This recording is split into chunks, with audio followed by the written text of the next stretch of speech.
main topic, have you guys noticed the absolute brain rot that's currently happening on YouTube? I like some Overwatch glazing though, because Overwatch glazing is always in comparison to Rivals glazing. But, little bit of a problem, the Overwatch glazing is exclusively to do with things that aren't true. It's just, yeah. If we don't get main game full balance in mid-season, I'm visiting Overwatch HQ. They're too focused on Stadium right now. Yep. Well, as we all know, Stadium's here to save us. It's the new coming of Jesus Christ. He has risen, and his name is Stadium. Personally, to my taste, and this might not be the same as everyone else's taste, though I do think I'm right. I think my perception is always my perception, that other people have the same opinion, they just can't put their finger on it, right? This is the thing causing people to be unhappy, but people can't pinpoint it. My take is very simple, that Season 9 and the health pool increases and the DPS passive is making the game significantly more boring, and there's not really much I can do into it without that being removed. That's just an impasse for me personally. I think Blizzard will never revert it, specifically because they put so much time into it, and it was such a big change. I mean, you look at the player base number bump for Season 9. So Season 9 is there, right? 15th of April. That is Juno, if I don't recall. This is Perks, and this is Stadium, right? What is this? Anyone know what 11th of November is? Was there a hero release there? Or was September, October, November? Yeah, there's got to be a hero release. I can't even remember, honestly. My brain is screwed. That's 6v6, that peak there. Interesting. 6v6 started in November. Yeah, it's probably this peak then, from the 4th to the 11th, right? No, November the 12th was Juno. Man, there's so many narratives flying around about Overwatch, and it's really such a struggle. I mean, quite clearly, that's a big jump, and it continued to grow for a little bit. But this couple of months have been disastrous for the game, right? By any means. Like, we do the big pump for Perks, everyone leaves. Well, at least I'd say about half the people that came in left. And then it peters on. It's not necessarily going down, but then we get the Stadium release, and now we're back down to the same level in 2 weeks. It's like, oh, what's happening, man? Bellular made a video on Overwatch. Overwatch 2 is dead here. I think this is a bait video. It's a secret Overwatch is actually doing quite well video buried in clickbait. So let's look at this first and see what Bellular actually thinks is happening, because it's interesting. Honestly, he had a pretty even-handed takes from everything that I've seen from him. So let's just start here, and we'll see. We'll see if Overwatch is actually entering its golden age. About to have its 10th anniversary. It'll actually be this time next year, which is a little spooky. And when we left off with the game, right, they had reintroduced loot boxes, they made sweeping game changes, and they revealed Stadium. Of course, Overwatch 2 PvE will never happen. Don't even think about it. It's just not realistic. And with so much... They all lost their jobs. of their team being axed, it's probably also, well, quite impossible for Overwatch 2 PvE to ever happen. But all the stuff that they did was in an attempt to rehabilitate Overwatch. But for all of that buzz, since it all launched, I haven't really heard much. Didn't they reconfirm PvE? Not unless I'm going insane. And that is why I am here today, to work out what the hell has actually happened with Overwatch. Overwatch is a great game, but an awful product. That has been my personal TLDR for this one for a long time. The idea being that it's fun, but it's kind of busted by the circumstances of its creation, by the desperate business model stuff over the last few years, and lots of the trend-chasing brand collab skins. It's a hard one there, because, what is the game at a certain point? If the game's gameplay is bad because the balance is bad, because Brig happened, is that the game being an awful product? Is the game going into Double Shield for a couple of years being an awful product? I understand what they mean about Overwatch 2, obviously. Overwatch 2 is very obviously screwed by its marketing to start with. It's absolutely screwed by its marketing. There is no getting off the ground with Overwatch 2 as a product. But in terms of the game, I think the game's about what it always has been, barring terrible metas. This is just a random local minimum of okay-ish, but not particularly inspiring gameplay in my mind. I don't know where everyone else is, but that's how I feel right now. That just make me feel old and out of touch. Not because I don't like the brands, but because I'd like my Overwatch to be Overwatch. And, not be an advertisement for a bunch of other brands so everyone can make money.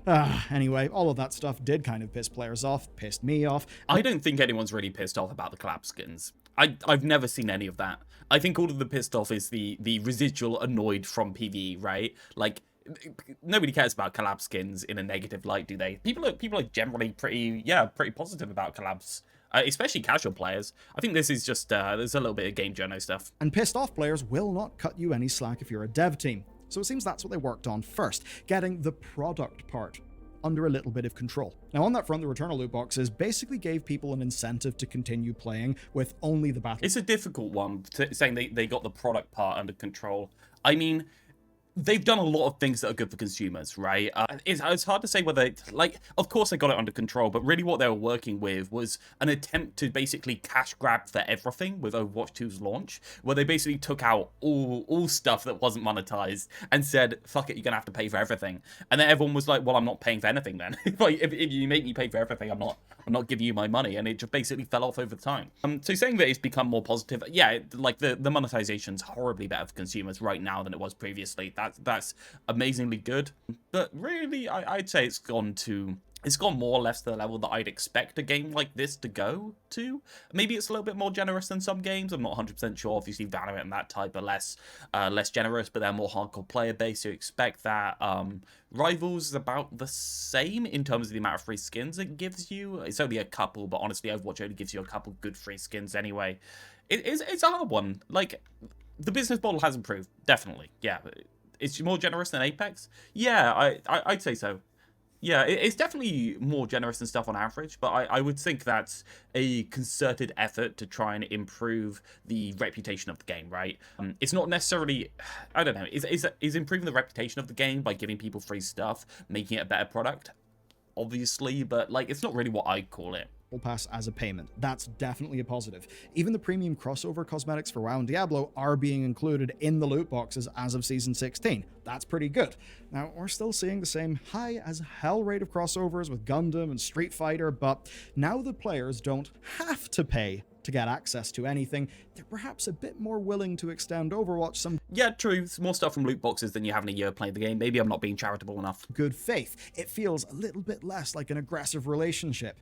So, that's Blizzard's opening. Let's see how they've tried to exploit it, and if it's actually worked. Stadium is the big new feature, and to recap, it's a new mode for Overwatch 2. It takes the 5v5 formula and it breaks it down into 7-round matches. Players basically choose from one of 17 available heroes, and then you play rounds of Overwatch, except that, firstly, right, it's all playable in third person, so that's kind of new. And secondly, every hero can use earned Stadium cash to purchase new upgrades that will alter your gameplay style in dynamic ways.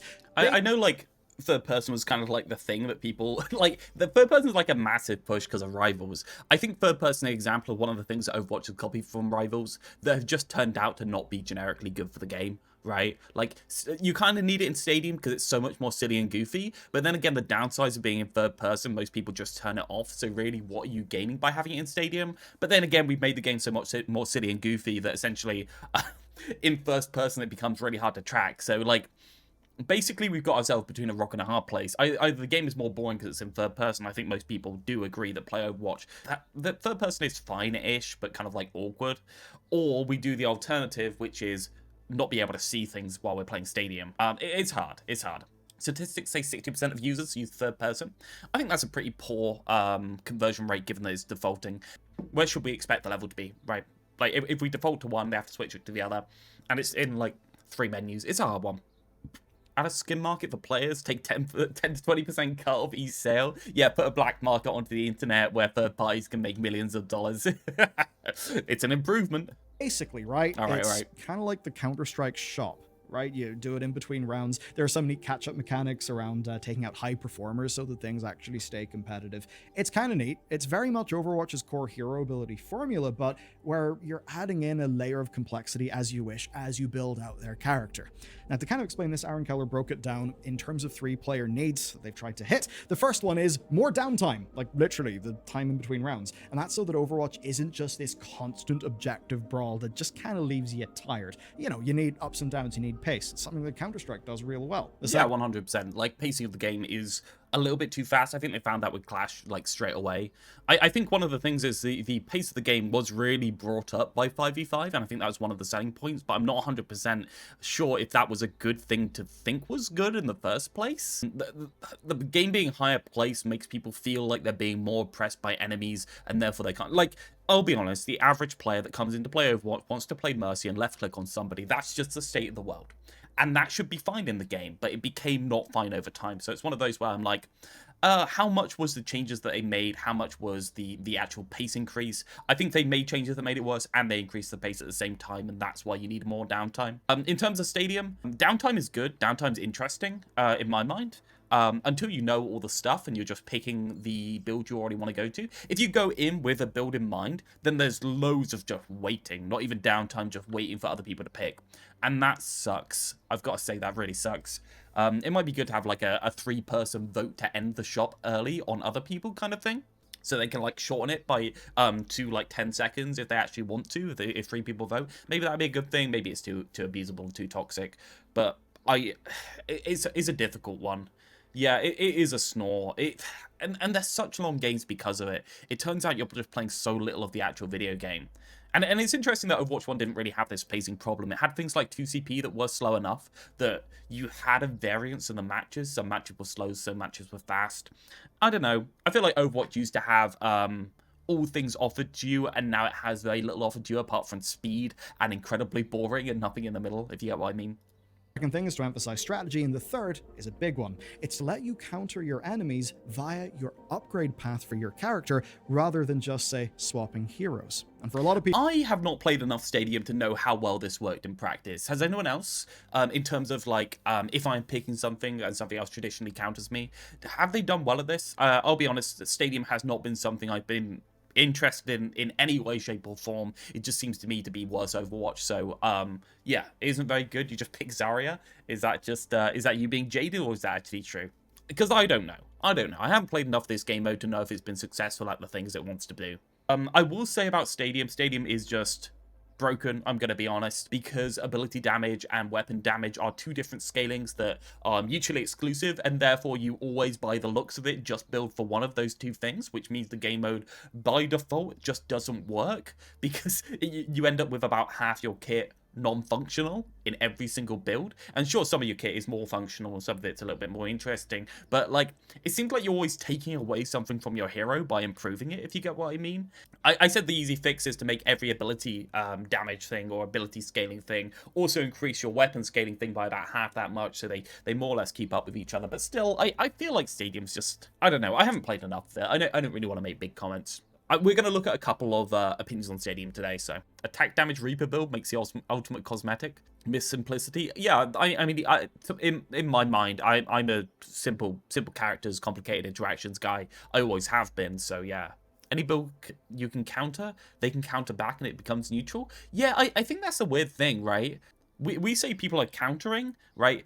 Orisa versus Zarya, right? I assume what we're implying there is Zarya counters Orisa by default. Like, that's what we're implying. Or maybe let's just use Orisa Diva. Sorry, Zarya Diva as a example. Right, Zarya Diva, what do you do in order to counter the Zarya when you're Diva? And surely the Diva just builds damage and other things in order to actually counteract it. There doesn't seem to be that many interesting interactions in my mind.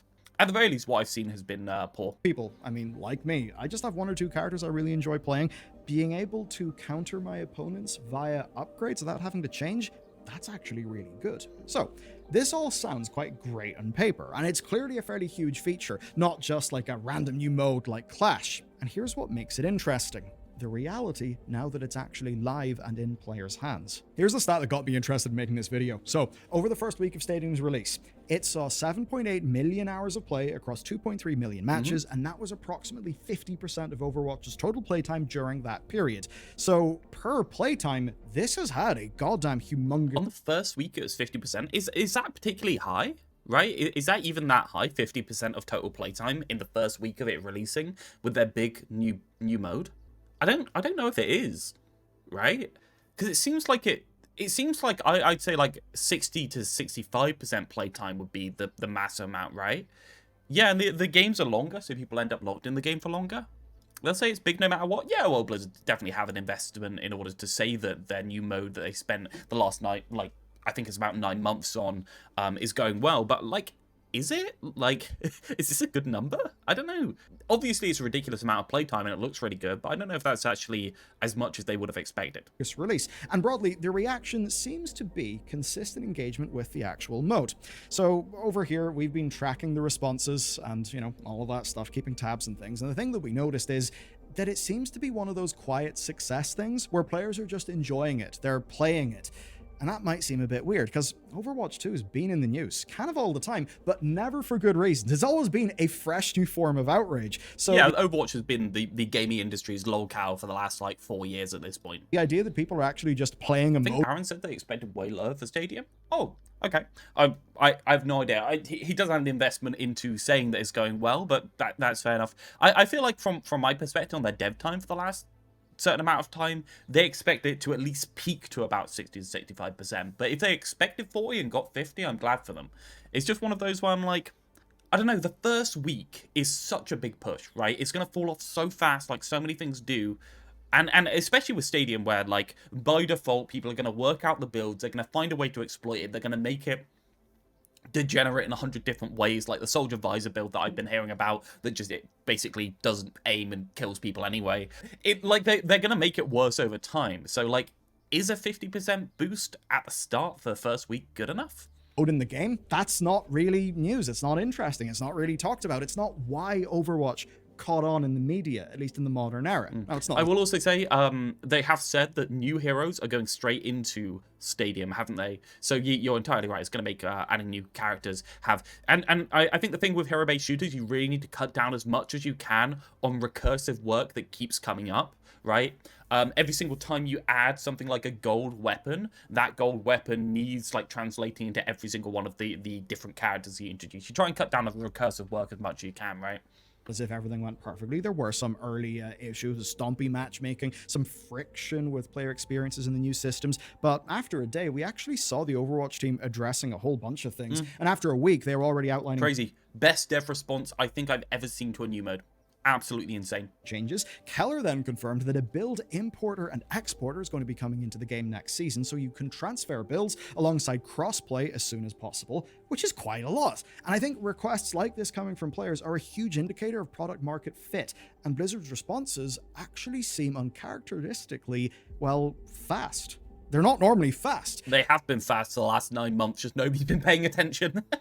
And the reason why I think is real simple: institutional power and backing. Essentially, this is a game feature that has got backing and buy-in up and down the chain. I mean that, like, structurally within Blizzard. So, in practical terms, that means that while it's not like there's an entire team making a parallel game, Overwatch 2 does have, and I just quote Aaron here, totally separate team of people that are solely devoted to working in Stadium. Yeah. Now, of course, there are shared teams, like, map design, hero design, but basically... Flats called it. I feel like Flats says every opinion ever on every stream he has, so he's always going to call everything. It's a broken clock syndrome for the most part with Flats. He does say a lot of different things. Devs or hero shooters just keep making their life harder, and then we're awed at the fact they can't balance it. Yeah, it's one of those hard conversations. You say it shouldn't be this hard. Everyone else says, well, nobody can do it. Why is it so hard? And you're like, well, there's only 2 people trying to do it, and they both failed because they've done stupid things. And they're like, well, the player base is never happy. There's always something else that need to balance back. And like, when you fix one thing, another thing pops up. You fix one thing, another thing pops up. And I'm like, is that really true, or is it like you hit like 3 nails on the head and all the nails are in the board, and then maybe the board might be a bit wobbly and you just put another nail in it every 6 months kind of thing? Why are you British? I don't know. That's my parents. You get the point here. This is them kind of opening up a new front in the war.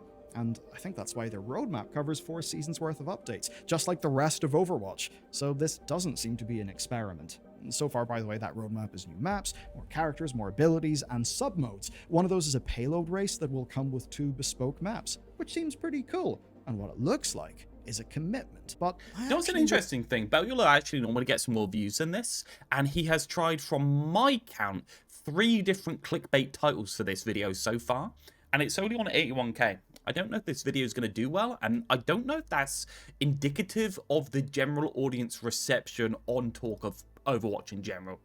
Would say it isn't just that. It isn't just a commitment. What it is new. This is a new game mode. And yeah, there's inspirations from other games, but this essentially is new creativity. It's a new vision finally coming to Overwatch. To me, that's what makes all the difference. For far too long, Blizzard's modern teams have felt like stewards of other people's successes, right? And when you are just a steward of someone else's success, You can say that, but like steward somebody else's success, they are literally not making a game in the same genre at this point. They're doing a massive spin on the genre, and saying like you're working with someone else's success when the somebody else just made basically the first good game in a genre apart from TF2 and expanded so much on the possibilities within the genre seems disingenuous to me.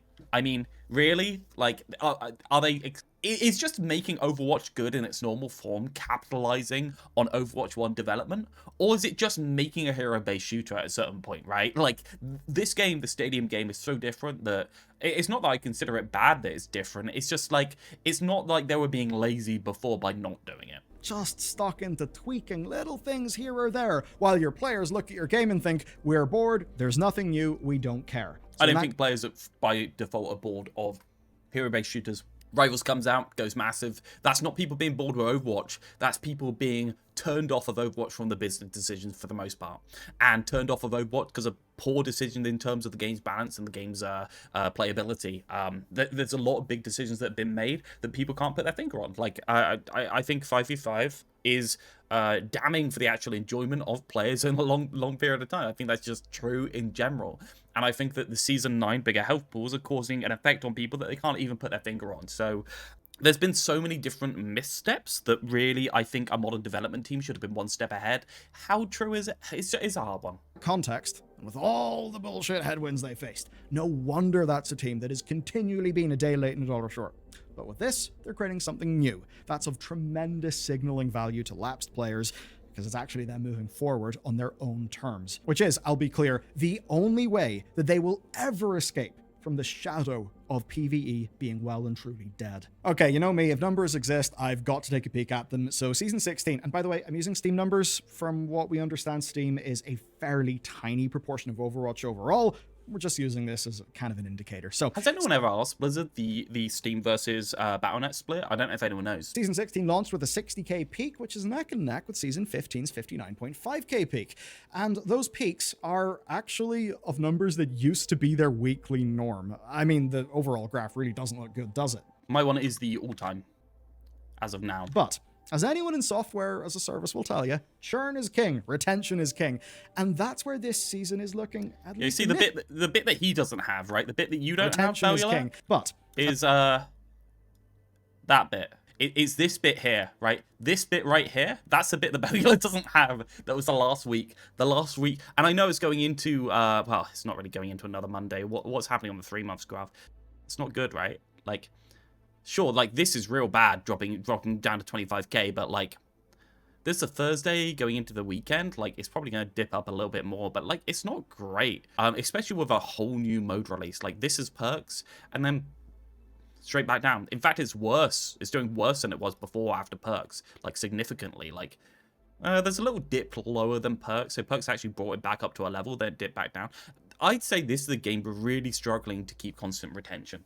That's my finger to the wind. That just as many people are coming in as leaving, no matter what they do, and they're really struggling. Not that Stadium's been this massive success story. You add on that extra tick down, that completely changes the story. Thank you for spending so much time with me. It's a difficult one. This will tell you, churn is king, retention is king, and that's where this season is looking, at least initially, a little bit different. So, you know the way that movies are tracked in terms of their week-to-week box office drop? Well, Season 15's week 1 to 2 drop was 41.66% in peak numbers. Season 16's is 33.19, which is drastically lower. But there's a problem. That's just peak numbers. If you're to ask, what about the averages? Well, the data is early, but at least right now, the average player numbers do seem to be stronger. And overall, it is too early to call this a success. But if retention numbers appear to be... Sadly, it was about, well, it was 1 day ago, so you didn't have this week's values yet. Yeesh, so it's not exactly true, is it? Whilst 50% of playtime is going towards the new mode, then that certainly is a good sign. What it also can be is a pressure valve. You see, Overwatch has suffered from trying to please everybody, right? With broadly the same sort of game mode. Stadium arriving and being a better fit for a sizable chunk of players will help to ease that tension. I mean, already we've seen character-changing perks get added and be well received. I don't see a lot of glazing of Stadium on Reddit. I don't know, like, obviously Reddit is such a small amount of the player base, but I don't see a load of posts of how good Stadium is, absolutely saying, wow, you knocked out of the park with this mode. At the very least, I see like generically positive, wow, they tried something really good here, I'm enjoying it, and not kind of like, this is game changing for I see a lot in YouTube comments. That's an interesting one. Because like, from my finger to the wind, from what I've seen, there's the reception is positive. Don't get me wrong, it's always positive for something new, but it's not like knock my socks off kind of thing. Interesting if YouTube is different. I might be biased there. Plus patches to introduce and adjust those things as the feedback comes through. That's fairly agile looking, pretty good. Meanwhile, over in Ranked, well, pick bans and map voting have seemingly reinvigorated some interest. Not a transformational amount, but hey, some. And across both, there's now a 6v6 queue that's attracted a 25% pick rate, and so it's actually getting to stay around after a few months of testing and tweaking. Who goes on Reddit for positivity these days? Well, Reddit is all echo chambers, and you get positive and negative ones. Now, none of those things are generating the buzz that Stadium is able to generate. But what they do kind of represent is the foundations being stronger. And that's probably all playing into why Blizzard have opted to bring BlizzCon back for 2026 and not 2025. Nothing impacts the future of a game more than the conditions under which that game is made. So, why did Overwatch 2 happen? I think the answer is, in many ways, tension. Because on the one hand, the Overwatch devs wanted to crawl themselves towards their cancelled MMO called Titan. On the other hand, Bobby Kotick was personally invested in pushing the Overwatch esports. That was a recipe for disaster. Now, though, we have... I don't think Overwatch esports pushing was a... Like, looking back, was pushing Overwatch esports a recipe for disaster? Obviously, like... Let's bar off COVID, okay? Let's just call COVID a wipe. That would have killed it regardless. If that didn't happen and Overwatch continued to be developed as a game, right, just into the future, the same level of input, do you think that was a terrible idea from Bobby? I don't get me wrong. I think esports is a bubble, and it always has been a bubble because it's only basically propped up. Well, it was propped up previously by big investors buying into something that is a new NFL or something like that, but.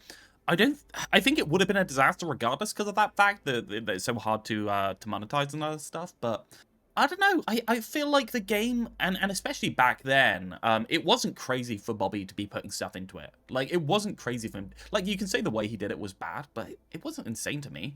If they just kept developing the game, maybe things would be different, I guess. Of a new, perhaps slimmer Team 4 that at the very least is not left cobbling together a sequel from components of a dead PvE game that they tried to make without proper support from their C-suite. Because that's how Overwatch 2 happened. They cobbled it together in no time, and this is all happening without C-suite. I don't think you can say that the Overwatch 2 and PvE was attempted without support of the C-suite. I don't think that's even remotely true. I think that Jeff told them what they were doing, and they gave I think they were given as much support as they could have. I think they just failed. It's not that Bobby was holding them back from making PvE. I just don't think that's true. Bobby was trying to keep them to get them to keep developing the game so his massive investment into the NFL of esports wasn't a complete waste, and they just said no for the most part by the looks of it. Sure, there was all that talk about Bobby making them do different projects and cancelling the projects. I do question how much actual dev time they lost for that in retrospect, given that Bobby clearly, if anything, was the person that wanted to continue to develop Overwatch 1, right? Would I even consider it to be lost development time if Bobby pushed them towards developing? Obviously, we don't know what in specifics they were developing, but like, taking away that dev time, would they have got PvE done? Obviously not. Like, they were nowhere near. They needed an extra probably 4 years in order to get Overwatch PvE done. Adding that development time in, maybe some of the things that we had for Overwatch 1 wouldn't have happened otherwise. Mandates around esports, which, to jog your memory, was absurdly overhyped at the time and was something that Bobby Kotick had, Eye of Sauron'd himself over to and seemingly latched onto from a lot of reporting. Seriously, people on the Overwatch team really seem to have hated Kotick. And while many of those staff members will never see the thing that they wanted in the game, at least to me, Stadium... Well, the people in the Overwatch team that hated Kotick were by and whole failing at making the game that they wanted to make. So I'm not very surprised that they hate the CEO that's basically trying to get them to make something different if the thing they're doing is failing. I'm sorry, like, I'm not very surprised. In retrospect, Kotick is obviously a ghoulish businessman who just does whatever makes him money, but at the very least, his idea of what would make him money was the continued development of Overwatch 1, and I think most of the fans would agree, for the most part. Like, it's a difficult one. I think PvE was mistaken from the start. I think it was a cool idea from the start, but it was quite obvious that they were, like, they weren't one time out on the amount of stuff they needed in order to make PvE. They were kind of like an order of magnitude out on the amount of resources they'd need and the amount of time they'd need in order to actually get that to be realized. And maybe it's just remote working in terms of COVID. Maybe that's killed it. I don't know how that would kill it. Like, unless it's just mismanagement again. Like, it's hard because it all comes back to mismanagement of the PvE project, right?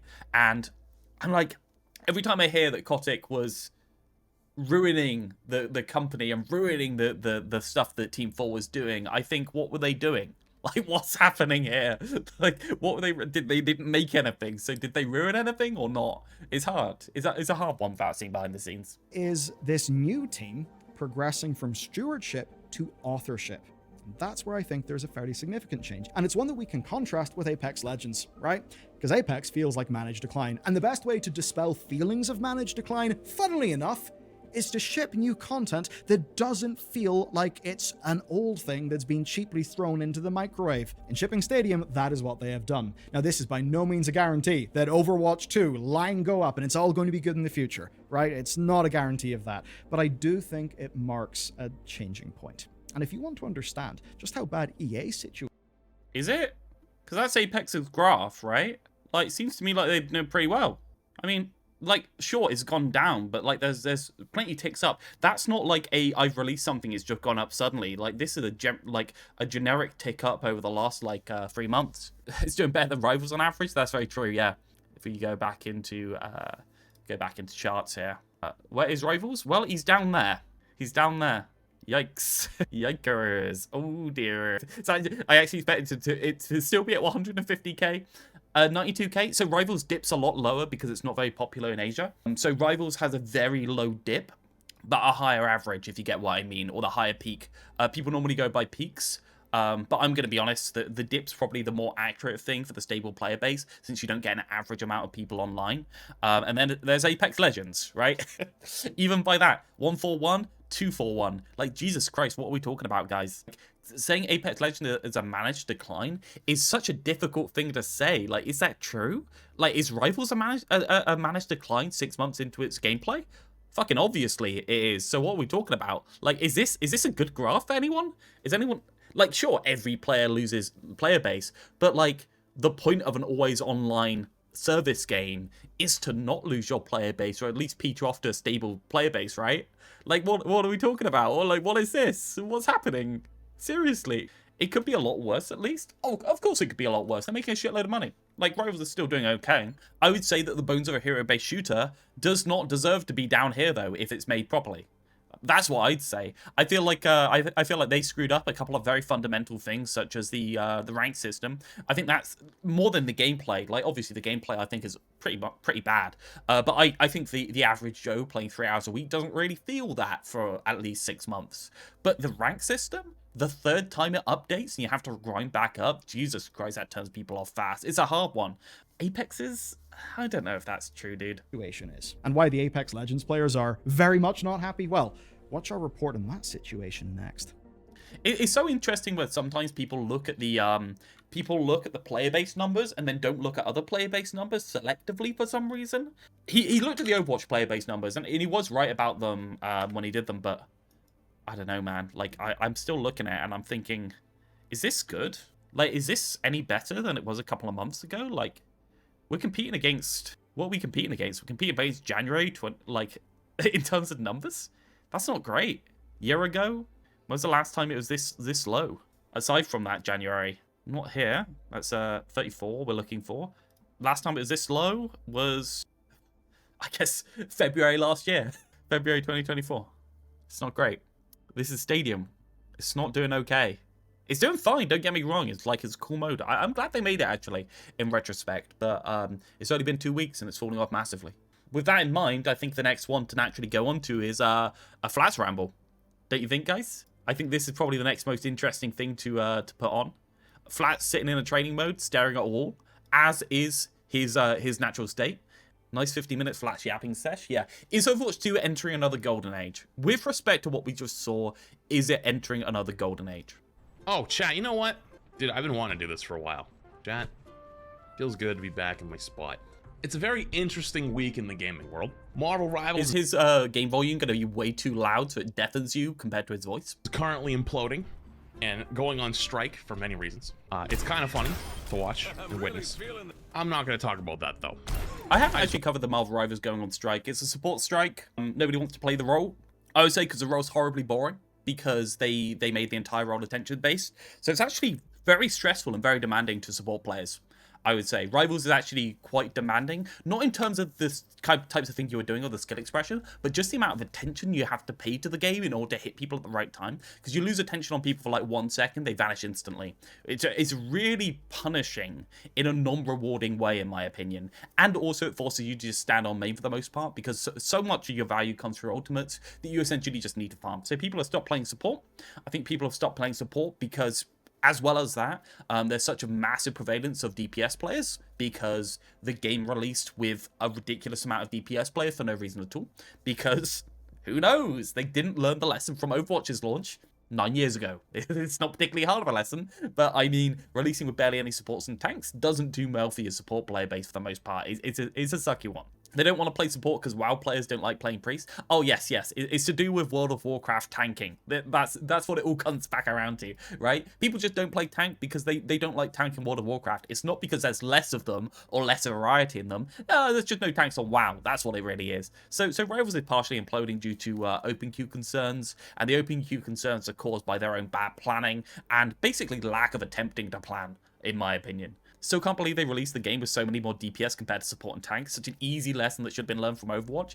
Absolutely bizarre. Called it out the moment it released. Nobody else said anything. I have no idea what NetEase was doing. It is completely insane that they thought they could support an open queue player base without putting more supports in. It's just insane. I see the other thing about supports is that the average player, the average low-rank player, I said earlier, wants to play Mercy and stand at the back of the map, and Rivals does actually provide that playstyle to low-rank players. They just provide it in a much more demanding way to their attention, and they also demand it in a way that gives them no variety aside from that. So Rivals actually did very well for the first, I'd say 3 or 4 months with support player bases, and then they dropped off and people realized there was no variety.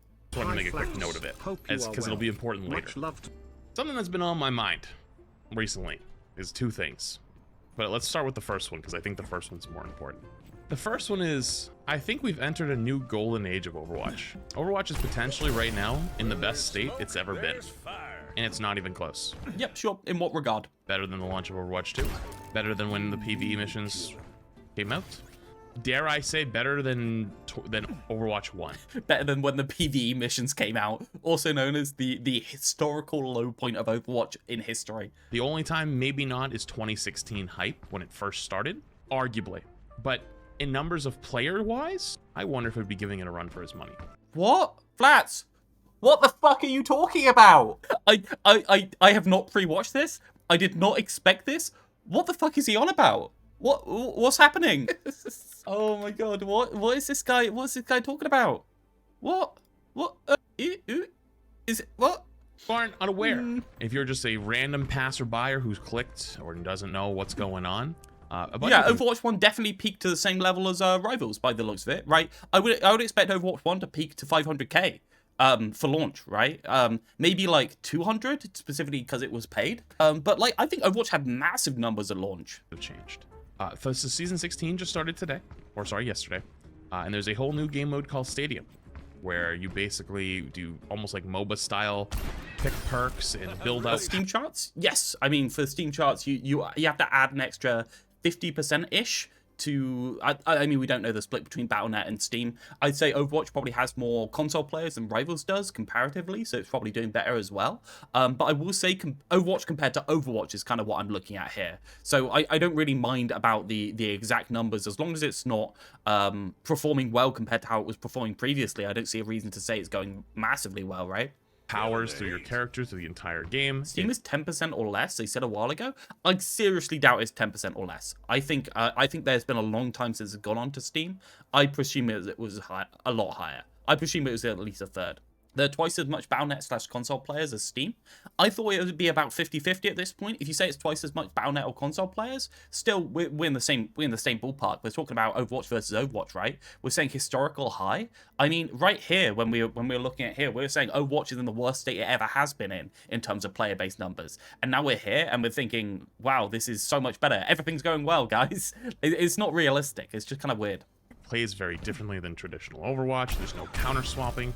You just pick your hero at the start of the game, and then you can build with items to make them stronger, doing survival builds, or more on your abilities, or more on your damage, or combination. It was such a big battle of 5v5 versus 6v6, and we won, getting it back in the game. And it seems like we didn't really relish in that victory at all, and it's more Doomy again. Not saying Doomy isn't justified, but is there just always going to be another battle for why the game is bad? Of course there's always going to be another battle for why the game is bad. I want the game to be as good as possible. It's a difficult one. Like, there's always going to be something to improve, and there's always going to be something to talk about. I spent my time celebrating. I just don't celebrate in public. I celebrate by playing the damn game, and I played a lot of it. That's a simple one. I also spent quite a lot while doing Rivals, right? So I didn't really get to make a lot of Overwatch content when the 6v6 released. That's just how it worked out with me. And I did do a victory lap. I did a hell of a victory lap. Nation or whatever it might be, and it's a lot of fun. And then the base game added perks. So if you see in the bottom right hand corner of my screen, there's two things above my ammo right now. Those are two perks. One of them makes it so that I only fire one bullet every time I right click. I've said my reaction to perks before. I think the Anna Bounce Nade is such a ridiculous lack of enjoyment for me getting hit by it that the entire perk system is pretty much invalidated by that one perk. In terms of what it does to the game, I think perks are fine, but like not particularly inspiring. Like I don't think they've improved my gaming. I think they improved 5v5. I think they're necessary for 5v5. I think they improved 5v5 significantly. But in terms of the game in 6v6, I think perks are a bit naff for the most part. They don't do much. But yeah, that's just me. I'd rather the stuff was built into the kit and the game was a little bit more simple.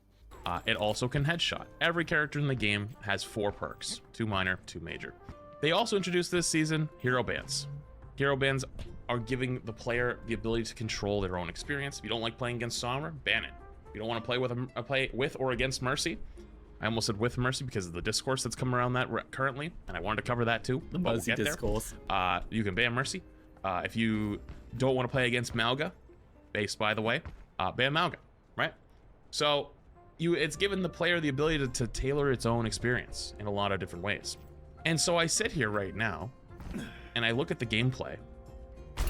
I think I agree. Perks just unironically make the game sharper, but just barely to where they don't affect the gameplay too much. But you still feel them and how certain perks are the most obnoxious shit in the game. Yeah, I think that's basically it. Like, I don't think perks change the actual gameplay experience very much for me. Apart from the bad points, I don't think I get much joy from getting a perk nowadays. And I think to myself, wait a minute. This is a culmination of years of feedback from everyone. From the community, creators, myself included in that, all come together. And here we are with an amazing state of the game.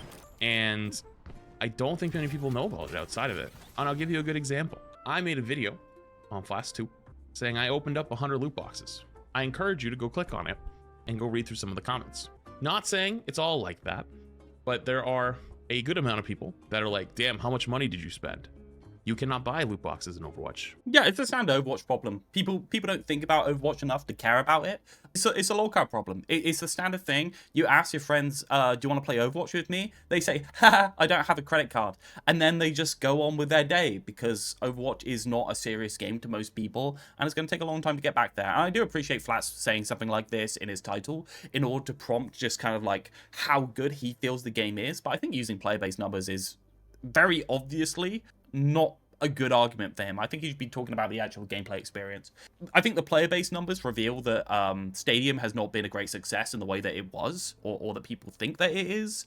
I think this also reveals that perks have been, by default, just an okay-ish system that have done basically barely anything compared to Season 9, which is there. I think it's a difficult conversation for the most part. Like, the game is probably in a better state than it's been in a very long time, but there are still non-small but massive niggles on the actual gameplay that make it just worse for me. As I said, like, I think the bigger health pools, DPS passive, make the game so much more slow and so much more clunky, and I can't really enjoy the sharpness in the way that I did before, right? I can't enjoy it. You could technically go to China. I think China can buy loot boxes. So maybe if you like change your account to China somehow. But you cannot buy loot boxes. You earn them by playing the game. And so a lot of people were like, damn, how much did you spend? And one, I don't even think people know that loot boxes were back, because that was one of their biggest talking points for years. One of their biggest hold the flag in the sand, like, I hate this game because they took this away from me, and now it's back. Yeah, I think I agree with you, Rez. 5v5, Season 9 perks and bans all make the game worse. Obviously, add on to that 6v6 being open queue, and I think there's definitely things to fight for, and there's things to make the game better. I don't think the game's in an awful state. I just don't think clearly people know that it's in an okay state. And I think that there's a number of things that aren't eminently feelable or placeable in your mind that are making the game worse, that people just can't put into words when they come back and try it. And you know what? It's arguably in just as good, if not a better state than it once was. Some people might want to buy loot boxes. They might want to buy them, but like, regardless though, they're back, right? In a free-to-play game. And so I sit here and I wonder a few things. Number one is if my prediction is still going to come true. If you don't know what my prediction is, I never made like a formal video on it. I've talked about it like here and there, but I made a prediction back in January that in 6 months from now, Rivals was gonna up, and Overwatch, if it continued to do all the good things it was doing and kept being on the path that it's going. In 6 months from now, Rivals has not changed in any way, shape, or form since launch. Flats. Just to be clear. Like, it has not changed in any way. It's exactly the same as it was 6 months ago. In fact, I'd say it's actually better than it was 6 months ago. You just weren't seeing it back then, right? Like, the perception of the game has changed? Yes, and like, sure, is the perception of the game changing their fuck up when the perception of the game has changed just because people have come to terms with all the systems that already were in the game? Of course, but they haven't done any actions. So saying that the game's gonna fuck up at some point in the future when realistically it's been a steady trend downwards is so like such a weird statement. Would have an influx of curious Rivals players. You'd never share Doomate during peak Rivals, true.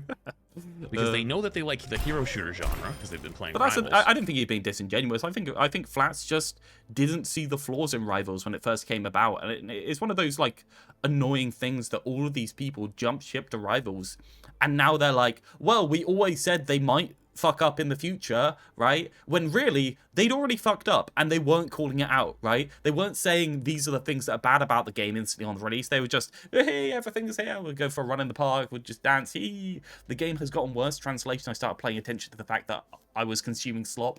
Yeah, pretty much. It's a hard one. Like, it's not really a prediction when you haven't predicted anything. It's already happened and you've just realized later that it was always bad. And for years, they probably never touched Overwatch because it was, quote, taboo. I agree, Harmless. And now, all of a sudden, all the Overwatch players are acting really happy and look really good over there. And their current game, if they're not enjoying it, they might go give it a... Right now, we're still on track for that prediction. It's still looking pretty damn good.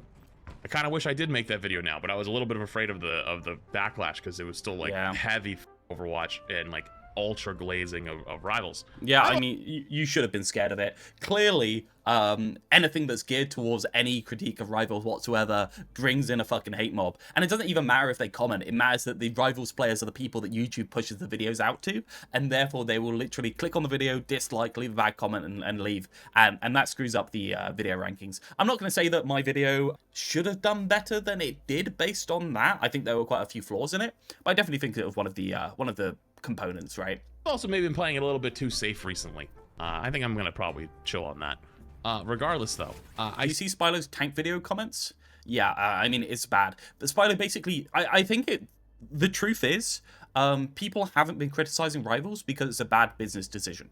And I think you can entirely respect that for people. But I don't respect people not saying anything about it, or not putting something about it, or not talking about it, even if they don't upload it to YouTube. And it's pretty clear that Flats hasn't really been negative of the problems with the game. I sit here and I look at it and I go, this is arguably the best state of the game has ever been. Why aren't even more people excited? Why aren't even more people hopping in? Granted, I still think it's going to take about 2 months. But I guess the question is, what can be better? I've always been the type of person that wants stuff to be better than it is, even if it's good. Why not? I think perks and Season 9 DPS passive need to go. I think that is a significant reduction in the average gameplay experience of low-rank players. And I think that 6v6, I'll be honest, needs to be put into roll lock to try out the player base numbers, because by everything that we saw when they actually tested it, the player base numbers were approximately equal throughout them. I think the game needs to get some focus as well. You cannot split your player base into 3 different modes and expect the queue times and the match quality to be good in all 3 different modes. It just doesn't work like that. You can't keep doing that. You can't be Call of Duty releasing paid map expansions, splitting the player base 4, 5, or 6 times during like a year. You just can't do that, because what happens is you get worse and worse match quality. And even then, on Call of Duty, the match quality didn't matter at all, because bad match quality was fine because you were just stomping idiots. You need some focus in your game. They have too many balls juggling, and they can't keep them all going and keep them all feel competitive. Reason why people aren't playing 6v6 is pretty obvious. 6v6 has 20-minute queue times the moment you get into the high rank. That's why people aren't playing it for the most part. We talk about the average gameplay experience, something different happens, but there is a real kill for the hype of a game mode when high-level players can't get into a game in that game mode. It invalidates the competitiveness of the game mode and makes it seem like a bit of a farce compared to the thing where you can actually get a quality match. Not better? Why not push it further? Why not strive to be better, even if something is good? And I know there's a lot of people that are like that like to say, like, shut up and be happy when things are good. But, like, why not push it to be even better? So when the time comes 6 months from now, when you're no longer satisfied with the shiny new toy, you have a new shiny new toy that's on a way out, right? Why wait 6 months to discuss the shiny new the problem, or whatever potential problems could happen, right? And then you have to wait a year. If we want the 6v6 queues to be reasonable in role queue, we cannot have 5v5 role queue in the same game. It's not going to work. Yes, and I think the simple fact is that there are so many design space limitations based on 5v5 in terms of what the devs can create, that they need to get that acting gear, make some more interesting stuff instead of tank that stands on main, has a lunge to get to angles, and has some sort of damage mitigation slop like Hazard. But that's a conversation people aren't willing to have, because everyone loves Hazard in the community. Because, I mean, for the most part, people don't... It's a difficult one. Hazard is a great competitive character, but not a very good casual character. He's just kind of boring for casual because it's more of what they already have. Where is my RTS character in Overwatch? Where is he? It's one of those things, right? Get some innovation into the game, get some more interesting stuff into the game, and maybe people will come back to it and go to the format that's most permitting. They're not getting rid of 5v5 roll lock over 6v6 roll lock anytime soon. Of course not. Oh yeah, of course not. Of course not. Define RTS character that plays from a MOBA-esque view of the game. The Doomfist style, over the head, goes maybe like puts a character down and then goes into that for the FPS gameplay, but has at least a 60% of the gameplay loop in a third person or an over-the-top mode. That's what I'd say. Add Abatha? Fuck it. It sounds interesting, dude. Like, why not? Obviously make their skill to value curve aggressive in terms of the way it scales off, so it's not really good at the high rank, because obviously that'll be frustrating. Make them so that they're not even that good in the low rank. It doesn't matter. But get some more interesting stuff in there, please. Year for that to change. As opposed to right out of the gate, you get shiny new toy, and you're like, okay, this is actually really good, but in the future, we're probably going to want this, this, and this, right? And that way, the cycle keeps going a little bit quicker, and you don't get stuck in those dead periods as much. And for the first time ever in the game itself, I got nothing. I don't have anything I'm like super... No, agreed entirely, Flute. I just question whether Overwatch is regaining popularity, right? That's what I question. And that's what I'm really worried about. Like, it's not anything else. I want the game to succeed. I wish that this line went up. I wish that Stadium was still going upwards. I wish that we stayed at 60k. I wish that peaked at 80k and that continued upwards. I don't know if it necessarily will. And I will say, as a side point here, I think that Overwatch's console and Battle.net player base will have decayed less than the Steam player base, since the Steam player base necessarily has people that are interested in playing more different games than the Battle.net and the console player base. I think we can all agree with that, so it's not quite as bad as this graph shows, right? It's not quite that bad. Like, this needs to change. The only thing, and I'm being super nitpicky on this one, is with hero bans, I think that you should be able to ban 4 of a role if you want to. If you want to ban 4 DPS, you need to turn off the 1-bit donation, man. I'm cool with trying out the version where it's like, you know, 2 max, but there could be small situations where you get to like Havana, right? And you want to ban Sojourn Widow because you have no hit scan player on your team, and the other team starts the ban with, I don't know, Symmetra, right? Because they know you have a Symmetra 1-trick or something.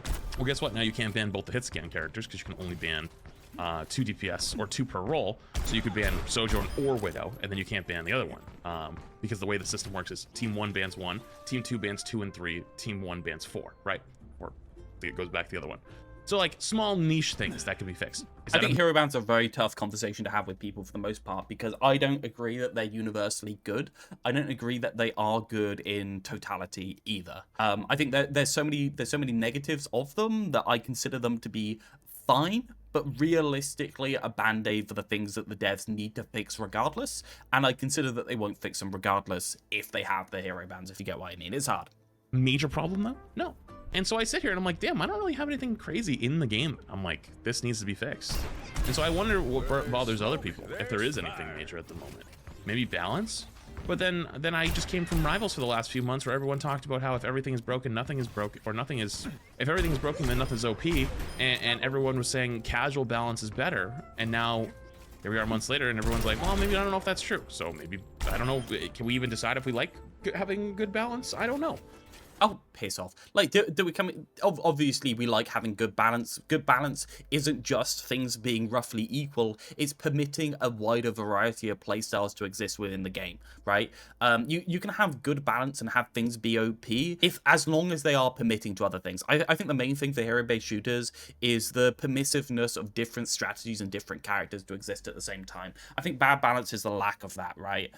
So, like, when people say, like, we got good balance, why is everything bad? I say, do we have good balance? Like, what do you find as good balance? Like, my only big thing is outside of the game is it's finally time for Blizzard to reach in their pockets and pull out the cinematics. I think they are, it's aren't time. they? Wasn't there some sort of announcement on that? I feel like I feel like they're doing a Netflix show or something like that, aren't they? Okay. If you go back to old 2016, back in my day, there was like 3, 4, 5 cinematics a year. Oh, it's a bit difficult. It's a bit difficult, Flats, considering that they laid off the entire cinematic team in order to do it out of house. To be fair, the cinematic team at Blizzard always was one of those weird kind of like spurious concepts. I think I talked about before. Very hard to argue to the C-suite that a cinematic for your game is necessary, or the cinematic department in general is necessary, when they cost such a ridiculous amount and have a kind of like a nebulous value in terms of return. Nothing for Overwatch anymore. And I don't mean the lesser quality ones. Nothing, no offense. I'd totally fine if you like the art style. Like the Juno cinematic reveal was, in my opinion, not as good as some of the old cinematics. 15. Just didn't feel to me. Yeah, because Blizzard aren't making them. Same quality. Maybe if you're an artist and you have better insight than me, agree to disagree. Big 20 months. Regardless though, I think that's one of the things that gets people's attention much more. I'll give you an example. I remember like a year ago, there was a ZZZ character that went omega giga viral called Bernice, right? It was like Bernice or something, the hell right? is a ZZZ? It was like the fire girl from ZZZ, and you still see people at conventions, and you still hear the song every once in a while on a random TikTok. Zero? I don't want to know what that is, do I? And it was everywhere for like 3 months. There is an emote in my chat that I'm currently looking at that has her. I'm terrified. I forgot that still existed. Regardless though, those small things, like the character itself, its design is not what got people's attention. It was the music video that went with it. The design, the music video, all getting pulled into one. Overwatch could do that. It has the characters. It has the technology. It just... Yeah, the answer always was get your fucking gaming gear, then pull people into your game. That was always it. I'm not sure if Overwatch quite is in gear. I think Overwatch is as close to in gear as it has been for a very long period of time. I don't think this is Doomerang. I always said this. The more that you split the player base, the more problems arise. And not having a clear direction on what the competitive mode is very problematic, especially when it causes a portion of your player base to perceive their mode as non-competitive, especially in Stadium and especially in 6v6. You need a mode, even for casual players, they get some value for the thing they are doing being perceived as competitive, because that's the onboarding ramp into being a long-term player of that thing. There's a very significant portion of the community, I'd say about 2/3, that will not onboard into a game and play it for a really, really long period of time if it does not have the perception of improvement and skill to value ratio and the prestige of being seen as a competitive game. I think that's very true. Regardless of the fact that people will tune into it, people will tune into it, play a bit, and go out. I think long-term player bases, especially in this day and age, really needs some sort of perception at the very least. They could keep Stadium as a 5v5 mode due to performance and make 6v6 the main core format. That would be the only way they could do it. I don't think they will, though. I think we're in a situation where we're going to be with 3 different modes, with a player base split between them and no good matches on either of them, or at least only good matches on 5v5, in which case we're probably at about the same level as we are in 6v6, as long as the match quality doesn't go down or the queue times go up. It's hard. How is 5v5's queue times at the moment, out of curiosity? How are they doing? 5 minutes support?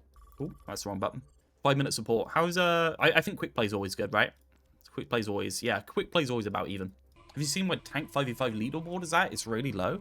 That's interesting. Do you think they've raised the diversity of tanks? Do you think they're queuing the high rank lobbies with 2 low rank tanks on the teams to balance out for the average of the high rank, so it's more or less even? That's an interesting one. Doesn't have the content. It's not put out. Like, they don't make it, right? Like, the structure is there, the base is there, right? But like actually making the cinematics and actually making all of the footage, it's currently not there. Performance squeed, it's a hard one to say. I mean, Stadium is performing badly.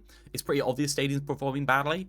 They have said they're going to improve it, so I would just assume that the majority of the performance increases aren't for any greater goal apart from improving Stadium. I don't know though. I think if Overwatch wants to go to the next level, that's probably what it's got to do. Other smaller things, if I had to say anything, would probably be like the ability to buy old battle passes, where if you wanted to buy an old battle pass and let them complete it, like if someone buys a battle pass, let them complete it whenever. Granted, Overwatch's battle pass system is pretty forgiving in being able to complete the entire thing by the end of the season. But like, why not, right? I think that would. I think this is probably the period of the most doomery mindset right now, because I don't know about you guys, but I don't really see a way out of this splitting player base in order to make the game better, because I do not see any situation where 5v5 role queue gets removed from the game. And I think that is the only thing that can happen in order to make the split player base problem better.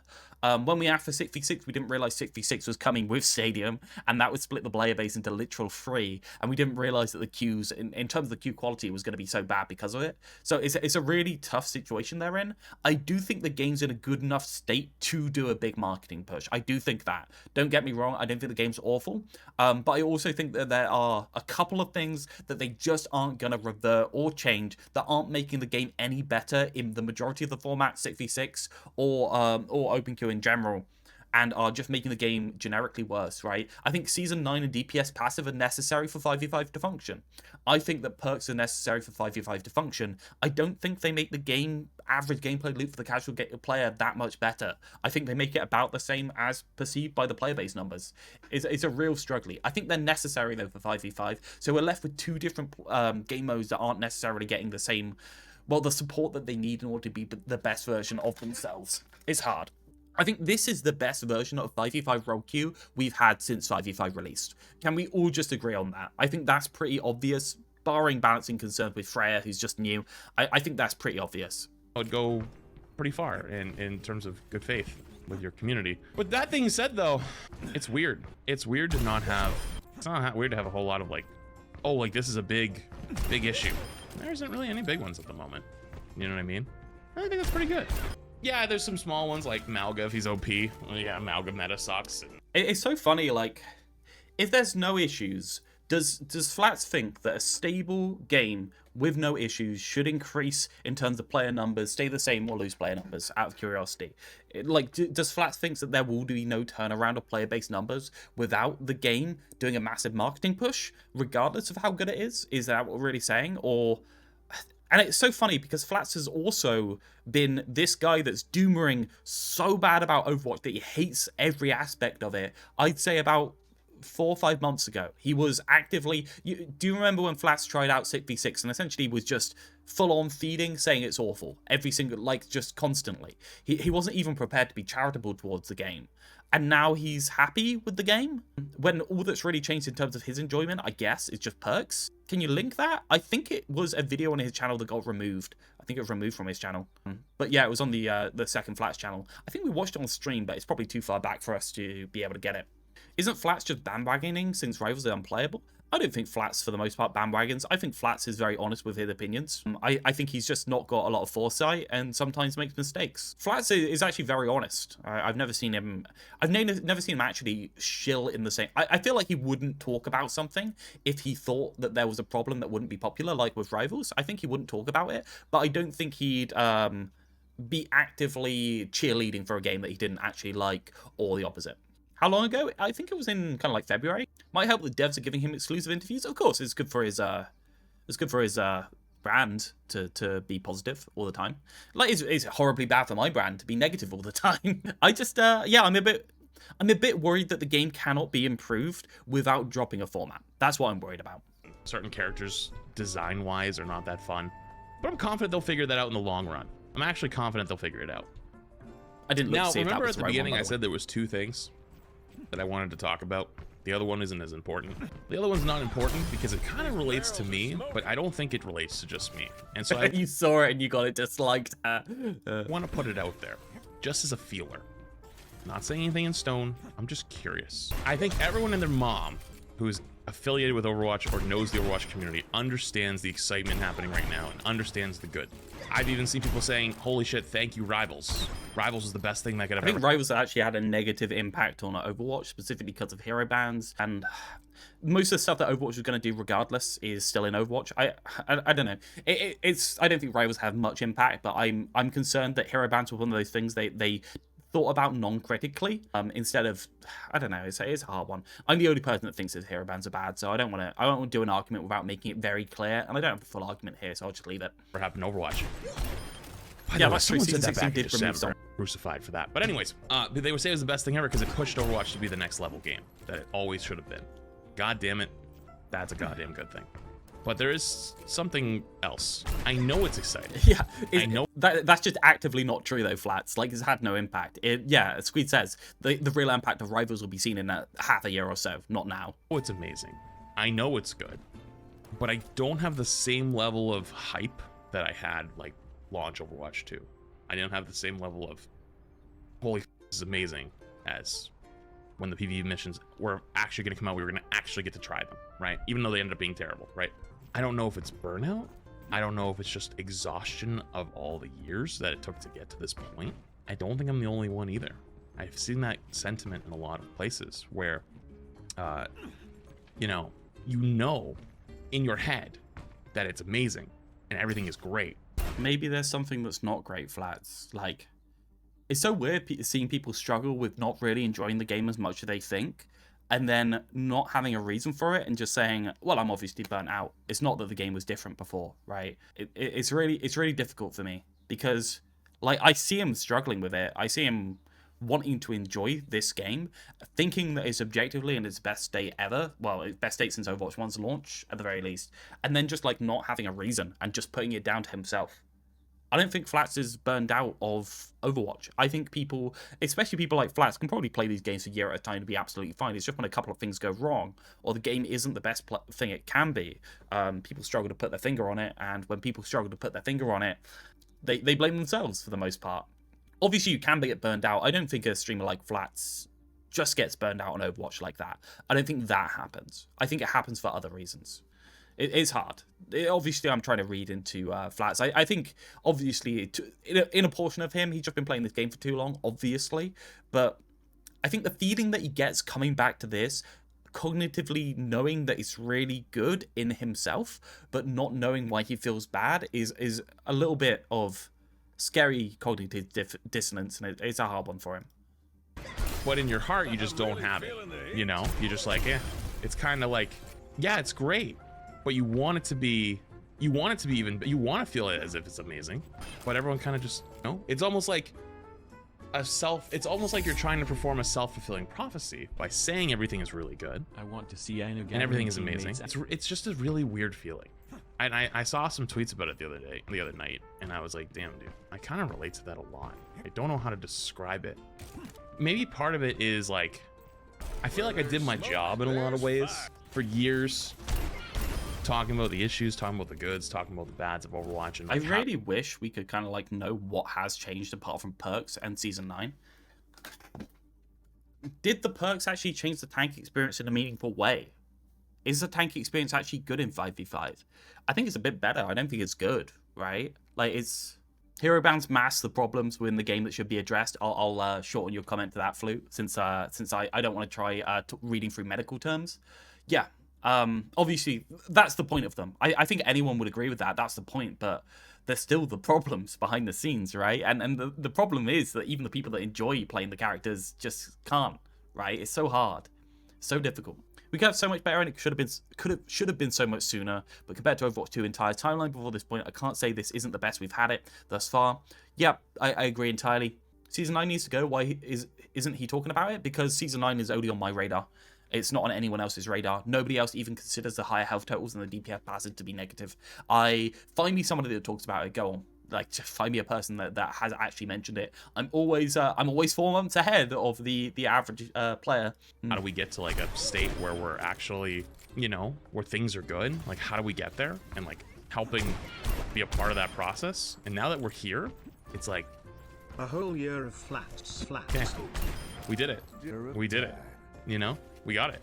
We got the thing we wanted. We got the things we wanted. It's really sad to watch a video of is Overwatch 2 entering another golden age, and then get 2/3 of the way through the video with flats, just saying how good it is, and then just him do a heel turn and say, but I still feel bad, right? That's kind of, ouch. That kind of hurts, to be honest. He doesn't know why, and that's hard. That's hard to watch.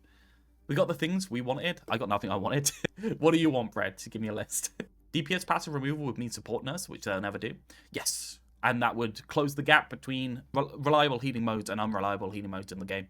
Maybe some good cinematics would fix that, but I don't know. I wonder if it's just, I don't know if it's just me. You know better than good cinematics to hype you up about a game. You should be hyped to play the game because you want to play the game. There should be reward systems that are worth you playing to get. If there aren't, there's a real big problem, man. It's just me, but I wonder if there's many others that feel the same way, because I've seen people talk about it, creators and non-creators alike. So I don't even know if I'm supposed to say this. I hope I don't get in trouble, but I gotta ask. Talking from me, I really enjoy the 6v6 mode. But I am turned off of it by the fact that tanks are too big, so that they don't have a fair duel against DPS still, so that tanks are controlling way too much space in the game. And also, I think the DPSs are, for the most part, just turned off by the fact that if they take any damage from somebody, they're going to be out of the fight for, I'd say, instead of 2 seconds, they're out of the fight for 4 seconds or 5 seconds. It's a lot smaller, right? It's a lot slower, I should say. I don't know why I said smaller. It's a lot slower of a game mode, and I think that really turns me off, right? I don't like it. I think tanks are controlling too much space. I think the trouble with turning down tanks' health bars and other stuff like that is just that tanks vanish and you get the clips of tanks vanishing. I think when making the 6v6 format, they really didn't want a super clip of him charging in on Ryan, getting flashbanged and insta-killed. I think they fucking didn't want that. Though I will say, I think the headshot damage reduction on tanks has done a massive amount towards stopping that happening. I think the headshot damage reduction on tanks is actually really positive for the tank experience in general, and probably positive for the game in general as well.